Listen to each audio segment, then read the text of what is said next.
Fala galera, tudo beleza? Bom, então vamos aqui para mais uma videoaula do nosso curso de React Java. Na última videoaula, o que a gente falou? A gente começou a implementar a nossa API de produtos, então a gente fez algum endpoint três endpoints de categoria de produto para a gente trabalhar e funcionando legal, porém a gente vai, eu vou mostrar para vocês um exemplo aqui, então eu vou parar esse caso aqui e vou fazer o seguinte, eu vou dar um system print só para a gente esclarecer uma informação aqui. Vou dar um thread, current thread. Então esse cara simplesmente vai da thread que está executando esse código, eu vou dar um get name dele, vou printar, tá? Eu vou mostrar para vocês qual que é o problema básico dessa arquitetura padrão que a gente está utilizando. Isso aqui funciona basicamente, assim, pode variar de alguns servidores para outros, mas é basicamente a mesma ideia sempre, que a gente vai explicar o esquema modelo de threads que ele trabalha. Então ele vai subir aqui, vou limpar o console, e vou chamar o get aqui. Então ele chamou, bateu lá, e o que ele printou aqui? Ó? HTTP new 9000 exec 1. Vou chamar de novo, exec 2. Exec 3. E vou chamar várias vezes aqui agora.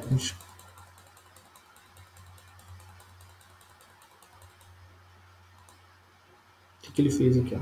Ele criou vários caras, olha só. Então, 1, 2, 3, 4, 5, 6, 7, 8, 9. 1, 2, 3, 4, 5, 6, 7, 8, 9, 10. Ele foi. Isso aqui são. Cada um desses é uma thread diferente que ele está executando. Tá, mas o que eu estou querendo dizer com isso? Vamos lá para o que interessa agora. Opa, deixa eu só pausar aqui rapidinho, agora que eu me toquei de uma coisa. Pronto, precisei dar uma limpada aqui que eu estava aparecendo a mensagem aqui em cima e não reparei. Aí beleza, vamos lá. Então isso aqui é uma imagem que explica basicamente como funciona um servidor padrão. Então vamos lá tentar entender esse cara aqui. Então vamos imaginar aqui nosso browser, nosso Chrome, nosso Firefox, seja o que for. Quando a gente faz uma requisição, nosso cliente ou celular, qualquer tipo de cliente, faz uma requisição para o nosso servidor, o que acontece? Imagine que esse cara aqui, ele é basicamente o nosso servidor. Então vamos chamar o Tomcat, por exemplo. O que ele faz? Ele pega as informações da requisição e ele joga essa requisição em uma lista e transforma esse cara numa request com as informações necessárias. Imagine no servlet aqui, a gente pega as informações, traz as informações da requisição e bota esse cara dentro de uma lista para ser tratada. Então essa lista fica aqui, vamos dizer que a gente recebeu 1000 requisições, ele vai enfiar essas 1000 requisições aqui dentro de uma fila. E aí o que acontece? Como é que a gente trata essas requisições?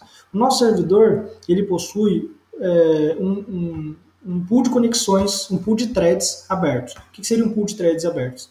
Vocês podem dar uma lida melhor sobre o conceito de pool de conexão, pool de thread, mas ele é basicamente um grupo de threads que a gente abre, 10, 20, 100, 1000 threads que a gente abre para fazer algum tipo específico de operação. Então, por exemplo, o servidor ele cria vários pools de threads, ou um pool de thread, dependendo do servidor, com quantidade fixa de threads. Por exemplo, vou criar por padrão, acho que o Tomcat, por exemplo, ele cria um pool com 50 threads. Vamos chutar isso aí, não sei de cabeça, mas é mais ou menos isso.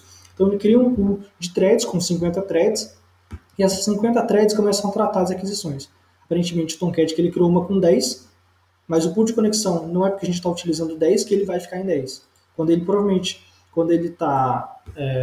Essas threads estão ocupadas demais, ele começa a criar thread a mais. Mas tem sempre um limite que você tem que colocar. Até porque criar thread demais é caro, porque gasta memória e dentro da sua máquina gasta processamento demais e é perda de tempo. Então, mas enfim, vamos lá, vamos pensar no nosso cenário.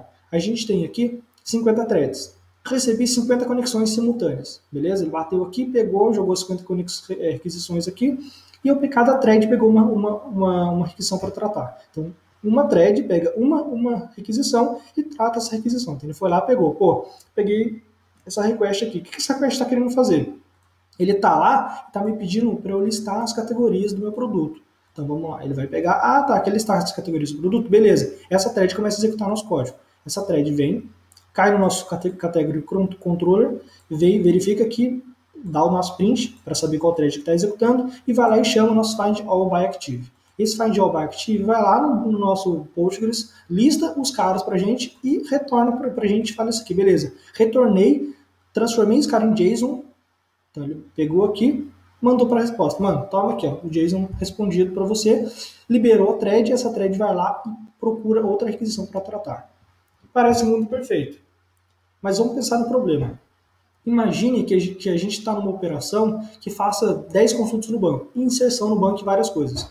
Mas vamos dizer que esse processo inteiro de consulta e listagem e inserção no banco e update no banco e várias outras coisas, ele demora em torno de 2 segundos.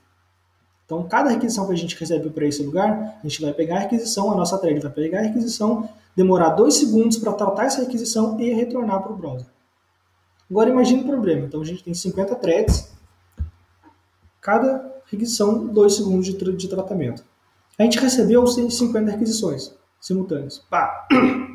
Para a mesma chamada. A gente vai travar o nosso servidor, digamos assim, vai travar o nosso processamento interno por 2 segundos. Ou seja, se por algum momento chegar mais 50, essas 50 vão ficar esperando aqui até essas 50 acabar de processar. Agora pensa num cenário pior. A gente recebeu 1000 requisições ao mesmo tempo. Aqui. Ele jogou 1000 requisições dentro da nossa fila. A gente pegou 50. Demorou 2 segundos, acabou. Pega mais 50. 2 segundos, acabou. Mais 50. 2 segundos, acabou. Então a gente imagina, a gente pegou 1000 e vamos dizer que o nosso servidor, por padrão, ele colocou um timeout de 10 segundos ou 30 segundos. Vamos chutar o menor, 10 segundos. Então depois de 10 segundos sem resposta, o nosso cliente fala, cara, eu não quero saber mais, 10 segundos é muito tempo. Então ele foi lá, 10 segundos, tá? Ele jogou 1000 requisições. Caiu aqui 1000 requisições. Peguei 50, passou 2 segundos, peguei mais 50. Mais 2 segundos, peguei mais 50. No final de 10 segundos, quantas requisições a gente, na teoria, tratou? Então, são 50 threads, estou tratando 50 requisições por 2 segundos, eu tratei 250 requisições em 10 segundos. Ou seja, eu tratei 250 requisições, sendo que eu recebi 1000. O que aconteceu com as minhas 750 requisições? Foram jogadas fora. Então imagine, você tem 1000 usuários acessando uma funcionalidade, 750 usuários perderam a requisição e não sabe o que faz, porque deu pau. Então deu pau na máquina deles. Então qual que é o primeiro problema disso? É difícil da gente escalar as aplicações. Por quê? Porque a nossa única thread ela é utilizada para fazer tudo. Pô, mas que estranho, qual que é o problema? O que tem a ver? Eu não entendi muito bem. Vamos explicar de novo. Quando a gente acessa um banco de dados relacional ou qualquer outro tipo de banco de dados, a nossa thread ela vem aqui, fez um acesso ao banco de dados. Ela simplesmente trava. A thread trava. Ela fala assim, beleza, estou fazendo um I.O. Ela vai, manda fazer o I.O. e fica esperando. Então, se demorar 2 segundos para a gente fazer uma pesquisa, a thread vai ficar parada por 2 segundos. E aí soma as integrações que a gente vai fazer. Então, imagine, para um banco de dados, para uma select, essa thread espera, fica parada por 500 milissegundos. Depois ela faz uma outra chamada, mais 500. Depois ela faz uma chamada para uma API externa, demora 2 segundos. Você vai só somando essas informações, esse valor. No final de tudo, ela pode demorar 3, 4, 5 segundos somente tratando essa requisição. Qual que é o problema disso? Essa sua thread é uma thread que deveria tratar as requisições. Então é uma thread que vai tirar o gargalo daqui para você. E essa thread está ocupada demais fazendo outras coisas. Então esse é o primeiro problema. Você perde as requisições do seu usuário quando você trabalha dessa forma padrão. Bom, mas como é que o RX pode me ajudar nesse caso? Ou como eu posso utilizar outras tecnologias para remover isso aqui, para não remover, mas para diminuir o impacto desse problema. A gente pode simplesmente ter um outro pool de threads que vai ser simplesmente utilizado para fazer operações de I.O. Por exemplo, I.O. entenda-se, chamada banco de dados, chamada API, tudo que a nossa thread pare para esperar algum resultado. Então, banco de dados, I.O., em geral, chamada de API, coisa do tipo. Tudo isso que a gente usa por padrão no Java, geralmente, é de forma bloqueante. Ou seja, a nossa thread para esperar que alguma coisa aconteça. Ela faz uma chamada ao banco e fica esperando. Ela faz uma chamada a alguma outra coisa e fica esperando. Ela faz uma chamada a um serviço REST e ela fica esperando. Então, como a gente vai ter que colocar uma thread para esperar de qualquer forma, porque ele trabalha dessa forma, o padrão do Java e de várias outras linguagens, ele por padrão geralmente trabalha de forma bloqueante, nossa thread bloqueia para esperar um resultado de I.O., a gente, pelo menos para a gente remover esse problema, ao invés de a gente travar as nossas threads que tratam a requisição do nosso cliente, a gente vai tratar outras threads que sejam menos importantes. Então imagine só, imagine que Porque imagine, aqui, ó, então se a gente tem aquelas 1000 requisições que estão fazendo um tratamento pesado, que vai demorar, qualquer outro usuário que faça uma pesquisa simples, que vai demorar 200 milissegundos, esse cara está travado também, porque não tem thread para tratar. Então a gente vai criar um outro pool de threads aqui do lado, com mais, sei lá, 50 threads, e a gente vai fazer o seguinte, como é que funcionaria? Uma requisição, 1000 requisições jogou para cá. As nossas threads vão bater aqui, beleza, peguei 50 aquisições para tratar, porque são 50 threads. 50 aquisições, tem que fazer um select, beleza. Mano, não vou perder tempo com o select. Mano, tem outro pool de thread aqui, trata pra gente aí. Ele vai passar para esse cara tratar e a gente vai tratar outras coisas. Ah, beleza, mas vai criar um gargalo aqui da mesma forma. Vai, mas vai demorar mais para criar, porque você vai ter mais threads e melhor. Você só vai passar para esse pool de thread as threads, as chamadas, as operações que você sabe que são mais demoradas, que são mais custosas para o servidor tratar. Aquela consulta que demora 200 milissegundos, 100 milissegundos, você não vai passar para lá, você vai simplesmente pegar e vai executar ela aqui dentro. Então, passei para cá, engargalou, é um processo pesado. Porém, eu não vou travar o tratamento das minhas aquisições em geral. Então, se chegar um cara que fez uma consulta leve de 200 milissegundos, eu vou pegar esse cara, em vez de passar para outro pool de thread, vou tratar aqui e vou dar a resposta. Então, começa aqui uma coisa interessante que a gente fala, para quem leu aquele esquema de manifesto ágil, manifesto reativo, a gente começa a transformar nossa aplicação numa aplicação mais resiliente. Ou seja, a aplicação nossa ela fica mais, ela consegue se manter mesmo em cenários mais caóticos, cenários de falha. Ou seja, a gente está travando e jogando o gargalo para esse cara aqui, mas a nossa aplicação continua rodando. Então ela vai continuar rodando, porque o nosso pool de thread ele vai estar mais claro de trabalhar, porque ele não vai ficar travando por cada requisição, que é o modelo padrão que a gente está utilizando. Beleza, espero que vocês tenham conseguido ter uma luz aí, mas qualquer coisa vocês podem dar uma bugada aí. Coloca aí Java, Blocking.io, e vocês tentam dar uma entendida melhor como funciona isso, tá? Então vamos, beleza, vamos começar a mudar esse cara aqui. O que a gente vai fazer agora? A gente vai começar a falar dos schedulers. Os schedulers no RX Java, no RX em geral, são formas de a gente utilizar multithread dentro das nossas APIs de forma simples. Sempre a gente precisa ficar criando thread na mão. Então, vamos lá, a primeira coisa que a gente vai fazer aqui, a gente vai criar, vamos fazer aqui no controle, depois a gente refatora, tá? Então, primeira coisa aqui, eu vou criar um observable, vou fazer bem da forma bem crua, observable.create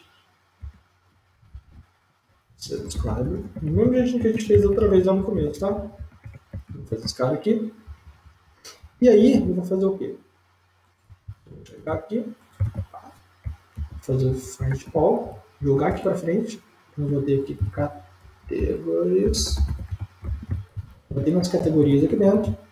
E eu vou simplesmente subscriber on next categories e subscriber.onCompleted. Beleza? Então eu poderia emitir vários eventos, mas eu quero emitir um evento só com uma lista de categorias. Então eu vou ter aqui nosso observable. OBS. OBS.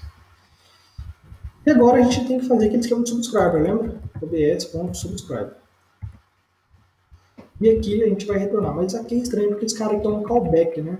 Então vamos lá. O subscribe ele vai retornar aqui categories, então a informação que a gente retornou vai retornar lá dentro do nosso, vai emitir, né, nosso observable, o que deveria retornar, mas é estranho, né? Por quê? A gente precisa dar um return direto aqui dentro. E aqui é um callback. Como é que a gente vai colocar o return aqui dentro? Não faz sentido nenhum. Beleza. Aqui a gente tem uma forma que a gente vai ter que trabalhar no Spring para a gente trabalhar com resultados assíncronos. Como que a gente vai fazer isso aqui? Tem um cara chamado deferred result Spring MVC. Esse cara aqui, ele a gente trabalhar com resultados assíncronos. Então o que a gente vai fazer? A gente tem basicamente a gente tem esse cara aqui, deferred result. Então vamos criar um cara desse aqui, ó. Deferred result. Vocês podem dar uma lida melhor. do tipo lista de categoria, df, result, pode colocar um timeout aqui, então, de 2000, não vou colocar nada. E aí eu df ponto, vamos ver aqui, set erro result, set result handler, vamos ver como é que a gente vai utilizar esse cara aqui. Set result, tem uma forma mais simples, observable regs Java. A gente basicamente vai defer result, meu filho, F1 complete, defer, beleza. Então a gente vai setar o result ou vai setar o erro result. A gente vai simplesmente, primeira coisa, vamos retornar o nosso df aqui dentro. O que a gente faz? Ele fala, beleza, vou retornar um deferred result de message. A gente vai retornar um deferred result de... Então, ele vai retornar um objeto, que é um objeto que vai ser retornado em algum momento, no futuro, mas esse objeto vai ser uma lista de categoria. Tá? Esse df aqui. Beleza. Então eu basicamente falo assim, cara, eu vou retornar para você um valor daqui para frente, no futuro, e esse valor vai ser uma lista de categoria, beleza? E o Spring vai entender esse cara. Ah, tá, beleza. Então, quando você tiver esse valor, você me avisa. Quando você me avisar, eu pego e retorno para o cliente. Como que ele sabe que ele tem que retornar para o cliente? Ele sabe que ele tem que retornar para o cliente porque eu vou ter que fazer isso aqui, ó. Set result category. Categories. Categories.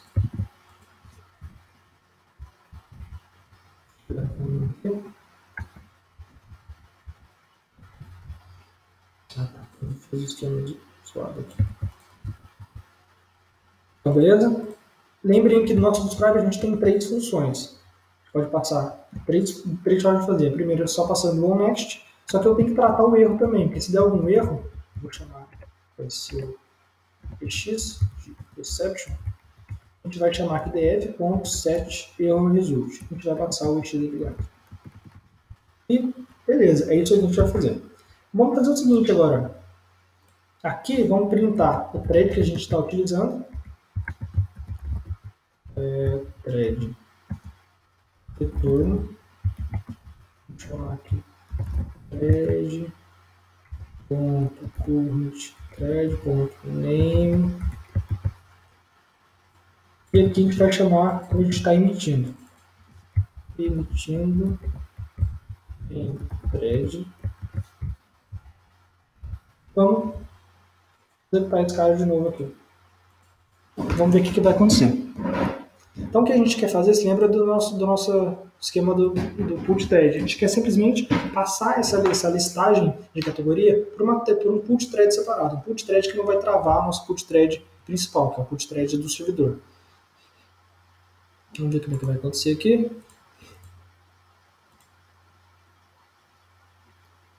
Bati, olha lá, ele emitiu a thread, ele emitiu na thread exec1, que é do servidor HTTP new, e ele retornou nesse cara aqui. Então, na verdade, o que aconteceu? Ele não foi assíncrono. Bom, mas por que ele não foi assíncrono? Então vamos lá pensar. Ele caiu no deferred result, cara, vou retornar um valor para você daqui a pouco. Beleza. E ele foi lá, tratou o valor, executou o valor e depois retornou aqui. Tanto que a ordem dos prints foi nesse modelo aqui. Ele simplesmente emitiu, depois ele retornou. Então foi síncrono. Mas por quê? Porque por padrão, eu não lembro se eu falei no começo do curso, mas por padrão o RX trabalha de forma síncrona. Ele não utiliza threads adicionais, porque ele quer que você utilize quando você acha que você precisar. Então o que a gente vai fazer? A gente vai simplesmente utilizar um cara chamado subscribed on. Subscribed on. Desculpa, falei errado. Subscribe on. Subscribe on, o que ele faz? Ele basicamente fala, olha só, observable. Então ele tem o nosso observable, que é esse cara aqui, que é um observable, tá? Observable. Eu quero que você, quando você for emitir seus eventos, você utilize uma thread diferente, ou um pool de thread diferente. Então a gente tem algumas formas de utilizar. Schedulers, ponto. A gente tem a forma computation, a forma IO e a forma new thread. São as mais utilizadas. A computation a gente usa quando o nosso o nosso observable quando ele for utilizar algum tipo de computação pesada, cálculos, coisas do tipo. O nosso computation ele cria por padrão um pool de thread que possui a quantidade específica do seu CPU. Então, se você tem 5 cores, ele vai criar para você um pool de thread com 5 cores. O nosso I/O aqui seria mais interessante. Por quê?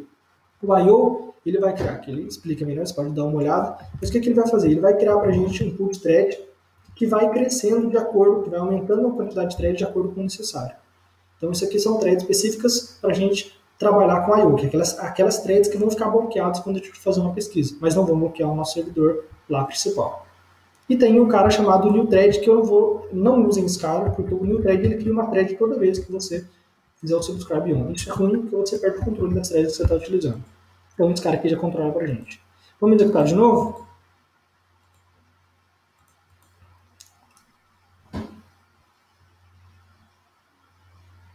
Só vou ficar aqui, isso aqui é um código bem ruim da gente ficar fazendo. Imagina, a gente fazer toda vez que a gente quiser fazer um código interessante desse aqui, fazer uma funcionalidade dessa, com que a gente retorne um thread diferente, trabalhar com esse esquema de multithread, aqui é muito código para a gente fazer. Então a gente vai melhorar esse código com o tempo, tá? Eu executei aqui, ele deu a resposta, olha o que aconteceu agora. Ele retornou primeiro para o cliente e falou assim, não, beleza, vou tratar essa requisição aqui, passei para o observable, então, ou seja, eu mapeei o que ele tem que executar, montei o flow, e quando eu dei o subscribe, eu falei, beleza, você vai executar num pool de thread separado, que é o pool de thread de I/O, e deu o subscribe. Depois disso eu esqueci, passei reto, falei, beleza, retornei aqui, retornei para o servidor, acabei meu trabalho. Por quê? Ele passou a bucha para o schedulers I/O, então ele retornou aqui, e aí o schedulers I/O, que é um outro pool de threads, começou a executar esse cara, e ele emitiu. E aí ele retornou. E a gente conseguiu pegar o resultado. Beleza? Pessoal, é isso. Vamos dar uma primeira melhorada nesse código agora, antes da gente vazar? Antes de eu vazar, né, de eu ir embora? Primeira coisa, ao invés de a gente fazer esse create aqui para tudo isso, a gente pode utilizar um cara chamado observable.defer. Esse defer aqui, ele basicamente recebe uma função que eu quero que essa função seja executada de forma lazy, de forma tardia. Então, o que eu quero fazer aqui? Eu vou simplesmente, vou fazer o mesmo esquema aqui, ó. Vou ter esse subscriber aqui. Eu vou ter isso aqui. E eu vou criar um observable aqui, ó. Return observable.just.